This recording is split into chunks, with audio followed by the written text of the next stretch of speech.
Part 3 of Emotional Power Tools with Dr. Carol Francis. Welcome. What will be discussed this time is about your sadness and your anxiety, your fears, your vulnerabilities. Individuals tend to be less comfortable with themselves when they feel like they have to hide away certain reactions that they have because they don't think that they can actually endure the experience of those reactions. So it becomes very important for you to, so to speak, become capable of building the muscles of enduring your emotions when they are powerfully impacting you. So sadness, anxiety, panic, and anger tend to make people feel very vulnerable.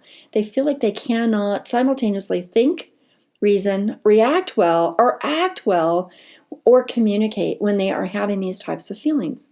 Now, it is very possible that when you are in the midst of feeling something very deeply, that your ability to think coherently in words is compromised because of the way your brain is actually wired, or because those particular emotions are flooding you in that moment. What's important to be able to say and practice at those moments when you're with someone that you love or loves you is to be able to say, look, I'm very sad, angry, frustrated, overwhelmed, panicked, or confused. One of those, choose a word, and I'd like to have some moments to be able to sort that through. Can you please give me some time? And then actually say a time that you feel is pretty congruent with who you are.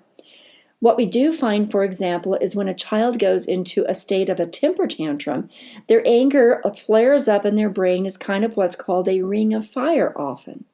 That ring of fire usually is subdued anywhere from 30 to 45 minutes. When that ring of fire is subdued, the child is able to go back to being relatively normal and able to talk about everything else unrelated to the anger and possibly related to the anger. Some people just are not wired to be able to talk about how they feel because they haven't learned how to attach words to their feelings. And actually, that is a part of parenting that's really, really valuable. Because when you can think about what it is you're feeling, then you don't have to be afraid of what you're feeling.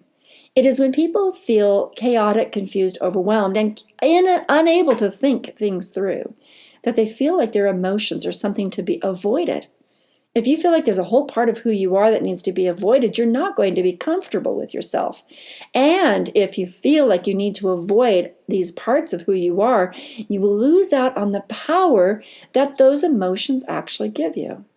In a sense, you can also say that if you're free to feel all sorts of vulnerable feelings without believing that you're going to be devastated, even though they feel devastating, then you have actually empowered yourself to have the freedom to flow with what you feel without also shifting into a sense of either one, panic about what you're feeling, or two, having to avoid who you are when you're feeling them.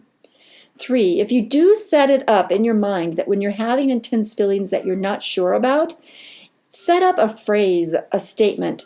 I just need a moment, or I need an hour to think this through or process this. And really genuinely do ask for the time that you need to feel, to go through that passage of time, and to come out with a message that is your reality and also a reality that the other individual can appreciate. That way, your emotions don't stop you from communicating, even though in the moment, your emotions may be so loud, shouting out the words that make sense inside your own head. So that you do practice the words that say, I just need to process this. I'll explain more in an hour or in 2 hours or tomorrow, I promise. Thank you for this space. It is that type of communication in relationships between boss and employee, between fellow employees, between a child and a parent and a child, or a spouse with another spouse that actually saves relationships and builds a powerful experience of respect between two people for having emotional flavors. And now you also don't have to be afraid of what you feel because you won't worry about whether or not you're able to explain yourself when you're in a state of emotional chaos. Giving yourself space to feel what you're feeling and then to understand it after your brain has, so to speak, cooled down is a wonderful way of responding to your emotions. Then you can look at your emotions both from inside while you're in the middle of experiencing them and afterward with kind of a state of curiosity and an attempt to be clear as opposed to a wish to avoid, yet again, who you are and what you're feeling. So the important aspect of this is to realize, 1, your emotions are very important. 2, when you feel overwhelmed by emotions, give yourself some space and time. 3, develop a sense of emotional muscle so that you're very, very capable of having the muscle power it takes to feel and to understand. And in order to do this, you go through the emotion.